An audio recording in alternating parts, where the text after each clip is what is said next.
Our original question was like, so for if people want to leave America and like try to find those, leave America and go where? Back home. Let's be honest. Go back where? It's not cool back home. It's not. Our original question was like, so for. I heard some people attacking Davido on his comment, on his statement about Nigeria, about people moving back. I want to tell you the truth. Davido is being honest with you. Davido is a good man. And if you watch comment, anybody that says he's demarketing the country, go and check that person. Because the country now is in shambles. To do business there, they will chop you. My amala was chopped, boom, to carcass in 5 months. First, they knocked my generator. I brought another generator. They stole it. Our staff is stealing. Manager is stealing.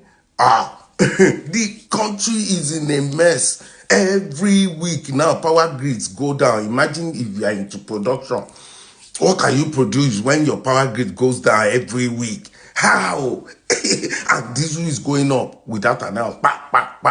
It's messed up. Stay where you are if you can stay there.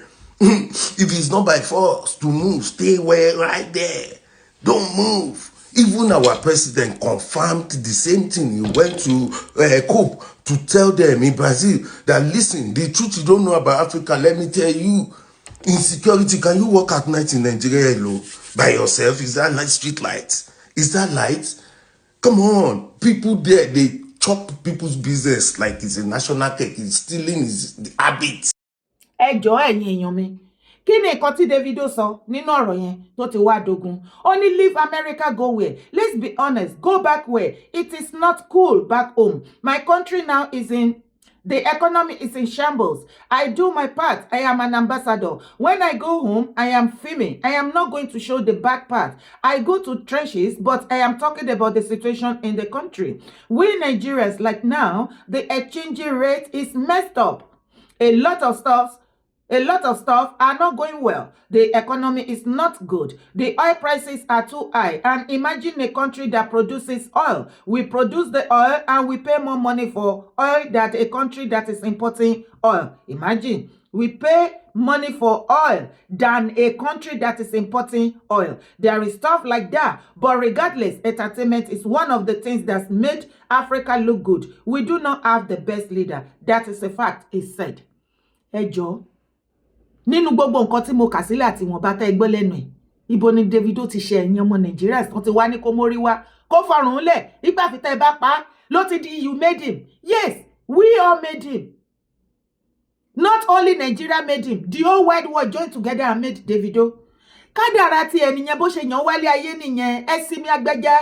Díẹ̀ ló kù Nigerians ẹ bá sọ wípé ẹ̀yin gan ẹ̀yin lẹ dá, ẹ̀yin lẹ olùdá, adẹ́dá àti àṣẹ̀dá ẹ bá sọ wípé ẹ̀yin ni creator. Lórí kí ni torí pé sóòótọ́ ọ̀rọ̀ ní gbogbo àwọn celebrity lọ́lọ́kọ̀ òjọ̀kan àwọn tí Yorùbá àti ìrí àwọn tó sọ̀rọ̀ ṣùgbọ́n láàrin àwọn ọmọ Ìgbò náà bá bẹ̀rẹ̀ sí ní na níkò lódi gbàǹbí náà gbẹ́ etí ẹ̀ bí náà gbá ojú ẹ̀ bí náà gbàǹpà náà rẹ lẹ́pàálẹ̀ ló ṣubú yagata irọ́ kò lè ṣubú Davido we no want you. Ṣé o ti rí àwọn ọmọ Ìgbò àwọn ìlò ẹ̀ àwọn gan ló wá sọ̀ láì tó wọ́n criticize ẹ̀ ṣé o ráyé wọn ṣé o ti rí pẹ̀lú bó ṣe ń tọ́jú ìyàwó ọmọ wọn o kò sí wàhálà ẹni ọ̀rọ̀ ni mo pa ẹlòmíì àti ní the kind of hatred Dara has for Igbo ẹjọ́ kí ni what kind of hatred ni mo fẹ́ ní sí wọn kí ló kàn mí pẹ̀lú anybody go on social media and see what they are doing to Yorubas as well anyway bẹ̀yẹn èyí kọ́ la bá wá lẹ́nu. The statement obviously had a number of notable figures including Reno Omokri, can you imagine, Patrick Joe Igokwe and TVC presenter Inyama Akashat Zibiri who have expressed displeasure over the statement on social media and beyond. And that is one of my problems. That is one of the reasons why I am doing this video. I am recording this video. I really want to talk to Moyo Brown, the Akashat, TVC, whatever. Why are you guys attacking Davido for saying the truth about Nigeria? The last time I checked, Davido is not Nigeria's problem.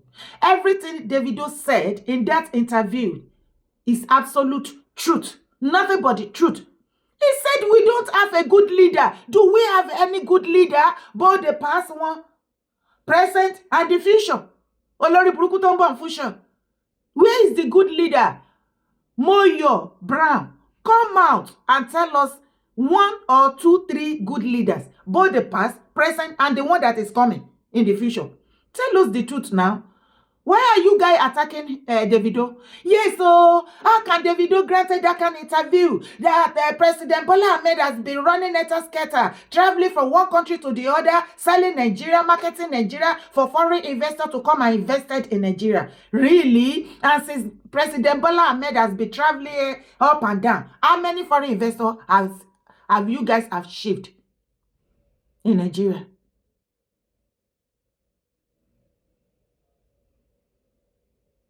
I'm asking, can you people, these TVC guys, can you guys come out and tell us how many foreign investors that have been in Nigeria for many years that left Nigeria immediately President Bola Ahmed Tinubu aside that office? Because of tax, you guys close your mouth. You cannot say the truth and tell and damn the consequences. Tell President Bola Ahmed the truth. And let him know the truth of what is going on in Nigeria. Maybe you guys are among of the people deceiving him that is doing a lot of work. We cannot see anything. Now, Akishat, you said, yeah, we made, Nigeria made Davido. Yes, the same way Nigeria made you. The same way Nigeria made you. The same way Nigeria made Burna Boy, the same Nigeria made Whiskey, the same Nigeria made a lot of them, many of them, all of them. Yes, this is who we are. And if not for the entertainment industry, especially those hip-hop singers, guys, what do you think it will remain in Nigeria? Why do you think they are still here in Nigeria as if we are still giant of Africa? It's because of all this entertainment industry. That is the only thing that remains in Nigeria, that speaks about Nigeria, that painted Nigeria good. Tell me one thing about the politicians, or one of the politicians that did something meaningful, something tangible that added to Nigeria, that can make Nigeria greater tomorrow. Nothing. I'm highly disappointed in you. Patrick Daw, even when Daddy Patrick Daw, you are one of my respecting you in the movie industry. I respected you so much, Daddy Patrick Daw. It shouldn't have been you. Let you know. And when we got Patrick Daw, the veteran actor took to his Facebook page to post this. You have to be incredibly dense to ask foreigners not to visit a country where your father has a $2 billion power generation investment. Some person ought to know much better. No, you should know more better. Maybe there are some things that you don't know that we have to let you know, sir. Dear Patrick Daw, you said you called Davido a dance. From an elderly person like you. If he replied you now, they will, now. So Davido should be lying to the foreigners, eh? So because Davido's father invested $2 billion power generation in Nigeria, he created more job. Davido's father created more job back home in Nigeria for many unemployment people. The same set of people that your government that you are supporting now.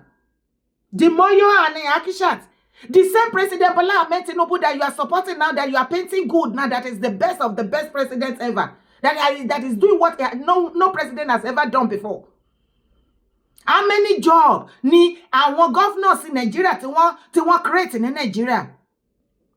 TVC should come out boldly with their full chest and tell us how many jobs has any governor in Nigeria created for their citizens, for their masses. Iṣẹ́ mélòó ni ẹjẹ́ ká sọ ti Southwest, iṣẹ́ mélòó ni Mákindé create ní Ogun State, ní Ọ̀yọ́ State, iṣẹ́ mélòó ni eléyìí of Ogun State Dàpọ̀ Abíọ́dún create fún àwọn èèyàn ẹ̀ ní Ogun State, iṣẹ́ mélòó ni Banji of Ekiti create ní Ekiti State tó dry bí oko aṣálẹ̀ bí ìgbà tó gbé wọn ṣépè, kò sí kankan tó ń lọ sókè bẹ́ẹ̀. Dead zone. Iṣẹ́ mélòó ni ayédatiwa tó ná burúkú owó fún yín nísìn gbogbo yín lẹ gbowó ẹgbẹ́ 10,000 3,000 5,000 50,000 after now tí ò bá san salary yín ẹ máa sọ wípé kò sanwó is not a good governor ẹ má expect any good nínú ìjọba yẹn because gbogbo owó tẹ́ gbà lọ́wọ́ ẹ̀ gbogbo ẹ̀ lóyìn máa kó papọ̀ àkọ́kọ́ fi first year yẹn àkọ́kọ́ fi wá iṣẹ́ mélòó ló ti create iṣẹ́ mélòó ni bàbá wa Lọ́ṣun Adeleke even Davido's uncle iṣẹ́ mélòó ló ti create ní Ọ̀ṣun iṣẹ́ mélòó ni Jídé Sanwó-Olú of Lagos State tó ti create every one of you come out and tell us now TVC should come and tell us if you know it all. So if Davido invested his hard-earned money in Nigeria to put food on many other people that Nigeria government has abandoned them, Nigeria government, a whole Nigeria government are busy sharing 1,000 naira, 5,000 naira to 100 million people, to 20, no.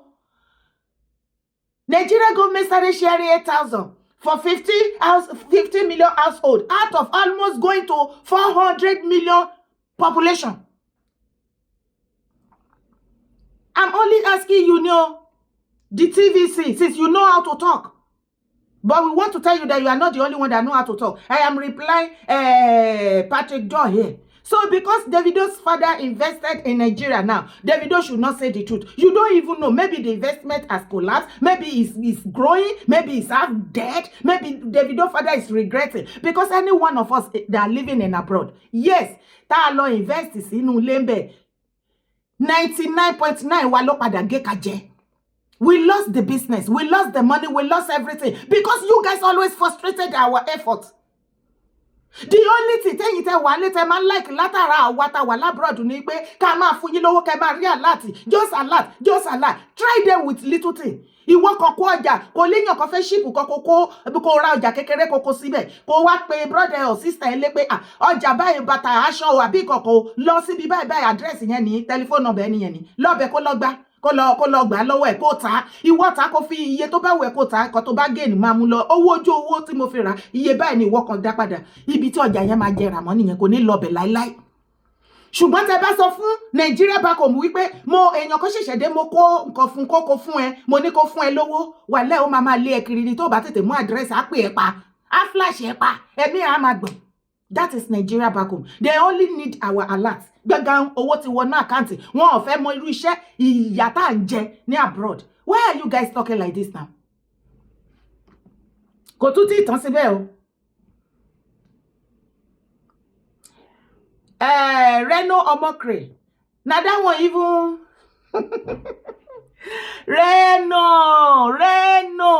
Every small thing you put your mouth, every small thing you put you. Now you begin to sound as if you love President Bola Ahmed Tinubu more than every other Nigerian. Come on, go and sit down. Go and sit down.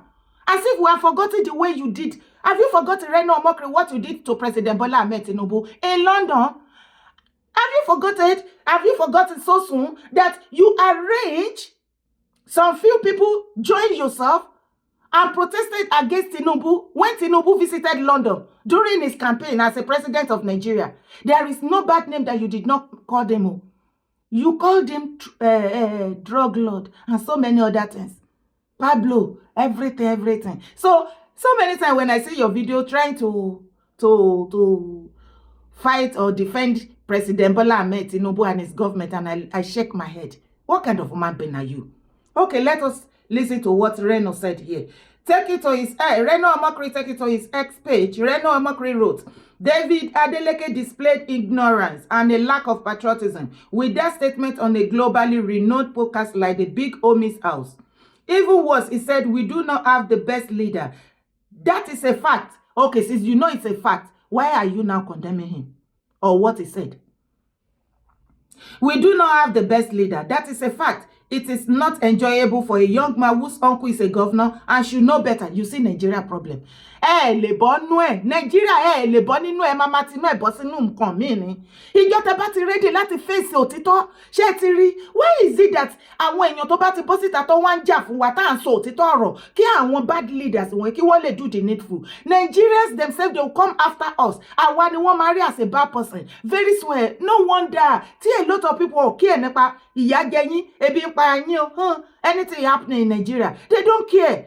And that is why Tom Shema advise you, somebody like me, Pedara, you have a lot of things you can talk about that people watch. Forget about Nigeria. Forget about these people. Is it not true? So, because Davido's uncle is a governor in Osun State, Davido should not say the truth. Hey! Ẹgbẹ́ mi o níbi tí èṣù ń bá yín tó ti bá yín múlẹ̀ tí ìyà ti bá yín múlẹ̀ ìyà ti jẹ yín ọpọlọ yín ti sorí kodò. Tí Davido yìí, if Davido said something else and started promoting Nigeria there on that interview, maybe Davido said something like, oh, if you are living anywhere in abroad, you can relocate to Nigeria. Nigeria is doing well, everything is okay. Many of you, gbogbo wa la tún máa knock Davido lọ amabaja agege nyama nyama. We begin Koto did you go to la Nigeria te ma threaten ọmọ yẹn pé look at it. Ní wo video ẹ mọ́, ní gbọ́ orin ẹ mọ́, ma kini kan. Because he's lying. He's supposed to say the truth so that the whole world can know what they are facing in Nigeria. Now he has said the truth. Now, it won't come after him. What is the color of your problem in Nigeria?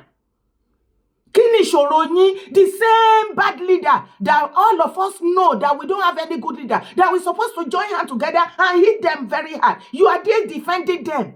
You are all evil. Ẹ wá gbọ́ nǹkan tí àwọn ọmọ TV sọ. TVC. Say now, it's a case of a goat on the roof. Everybody sees it. If you decide to demarket your people, if you climb a bigger platform, people will see it. The same actually is taking a plane to country to look for the foreign investors that will come here. He has told them, don't come. Has he done a service to the average Nigerian inside Ede that does not know the royal family of Ede? Has he done a service to the Nigerians in Owaron, who is in the bush trying to get wood? Has he done anybody a privilege in the rice farms in Bida? No, he has it. He has spoken with truth of the elites. The people who spend the dollars, not the people who spend, not the people who buy beans per peso.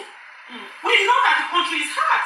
We know that these reforms were forced on us because if we had continued to feed the elites, we would be worse off.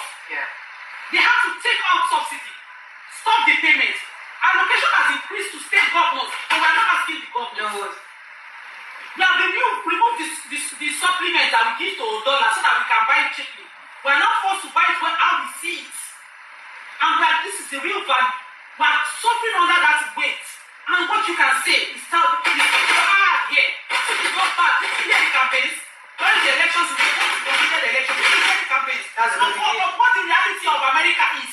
And Oprah would say it at elections, but she will sit on a show or sit at a table and tell everybody, and tell a foreign interviewer what Davido did. And that's where it's wrong. Because you sat there, but now your reference point for whether they should go ahead and invest in the country. See, the point is, no matter how true your truth is, all your truth, if it's not going to be of service to your people, it's in the corridors where he could make that noise privately, but no, he chose to tell that person that America came, Conway came. Whereas when we need is foreign investors, that's what our government has said we needed. Except if you can show me 2-3 companies where he's producing beans, rice, the local food for the local man, so that he can be talking, yes, we will know what you're talking, but you're still talking amongst yourselves. And I don't see any privilege service he has done. Ṣé gbọ́ nǹkan tó wí? Ṣé rí bó ṣe múra kankan? Ṣé rí bó ṣe múra kankan? Pẹ̀lẹ́, Davido is not your problem, my dear sister. Go and look for something else.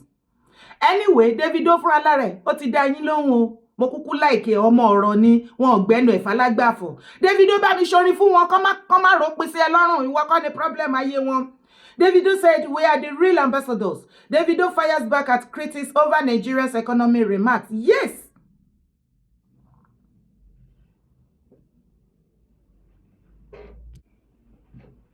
What is your problem?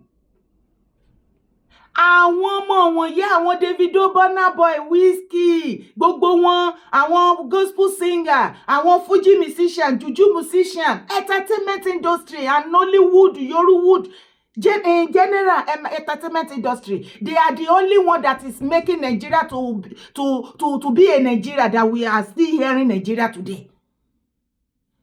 Tẹ́ bá mẹ́nà sí entertainment industry kúrò, ẹ jọ̀ọ́ bá mi dárúkọ níbi comment section. Kí ni àwọn nǹkan tá èrò epo tún ṣẹlẹ̀ Nigeria tó ń paint Nigeria táwọn èèyàn lè sọ wípé Nigeria is still existing. Industry and people that have kept Nigeria on the world map on positive notes. Entertainment industry. Thank God. Thank God. Akshat, come and hear. Reno Amakri, come and listen to this. Patrick Daw, come over here. Every one of you criticizing Davido, come and listen to this. Industries and people that have kept Nigeria on the world map on positive notes. Entertainment industry. Musician like Davido, Burna, Wizkid, gbogbo one like that. Nollywood, have just mentioned some now.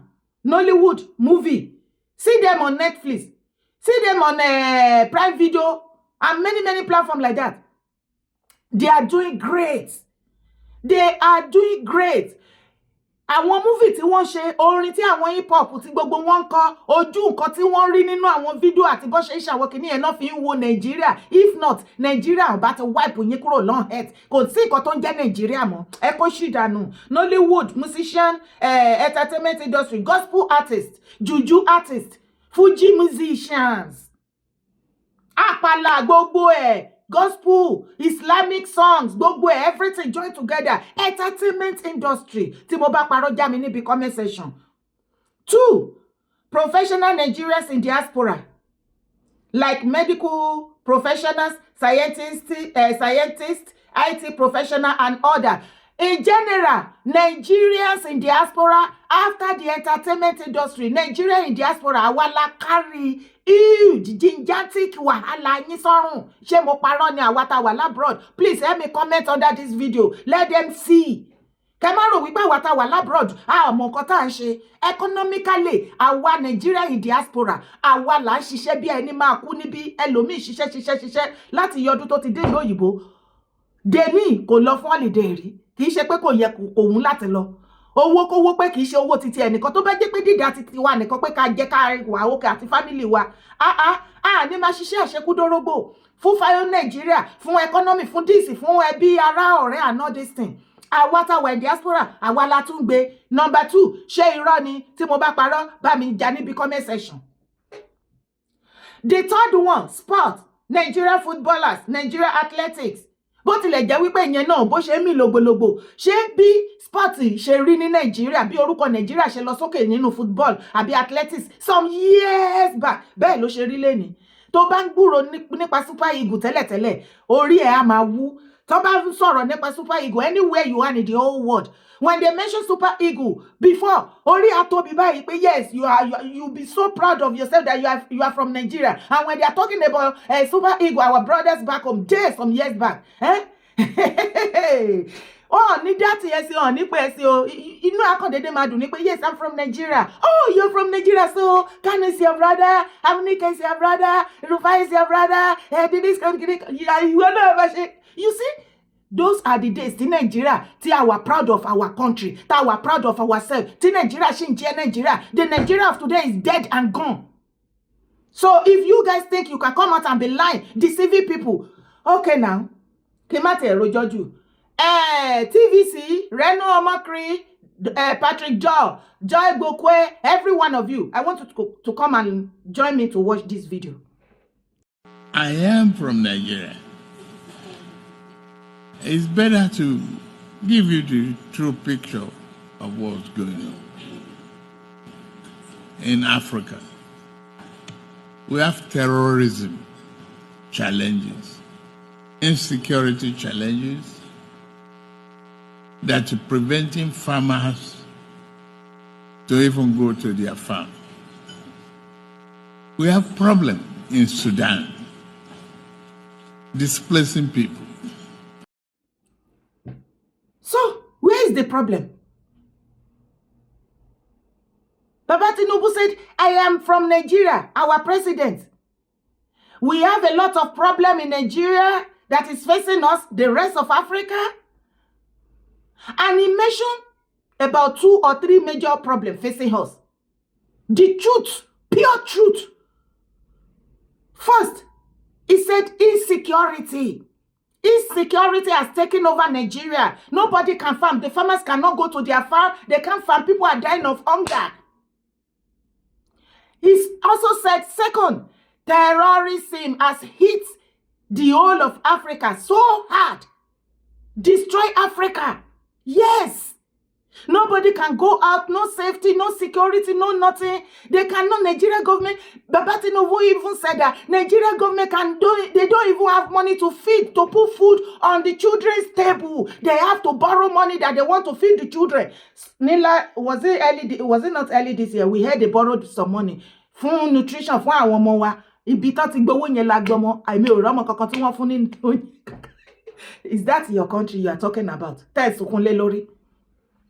If President Tinubu can set this as a Nigeria president outside the country, tell me, I am asking Reno Omokri, I am asking Patrick Daw, I am asking the TVC, every one of you, from what President Bola Ahmed Tinubu said in this forum, tell me one or two foreign investors that will listen to this one and will now gather all his foreign currency and say, oh, I am going to Nigeria.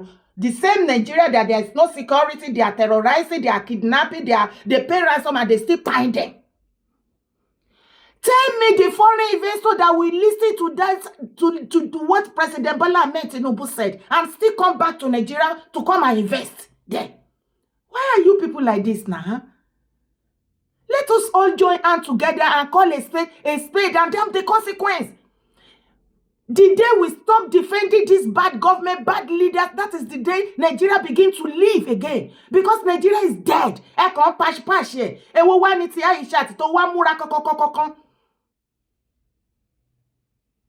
am begging, I am warning you, TVC, to leave Davido alone. Because that's a yes, where were you when Davido and Shioma's wedding we were there? Did they force you? Shebo fellow show off. You want you know fellow show off. If I make a rani happy, quick and loading you pay, you know one bear or be. She won't force any.